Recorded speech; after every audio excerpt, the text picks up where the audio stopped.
Desha tash të diskutojmë punën e agjerimit, pasi jemi në muajin e shenjtë. Në para disa viteve, disa njerëz, domethënë shkencëtar, kanë fituar çmimin Nobel për autofagjin, që është vetë ngrënia e qelizave nga trupi, qelizave të dëmshme gjatë agjerimit, që nuk është fetar, po është medicinal.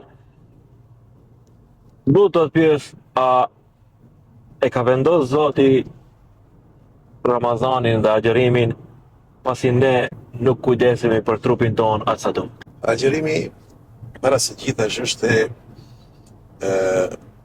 është siç e cek Zoti, synimi, qëllimi final është që njeriu të jetë la'allakum tattaqun, që ju të jeni të devotshëm. Okay. Pra ngritjen shpirtërore dhe formimin moral dhe lidhjen e besimtarit me Zotin, por nuk nënkupton se lidhja me Zotin do të thotë shkputja me njerëzit dhe ambientin ku jetojnë. Po.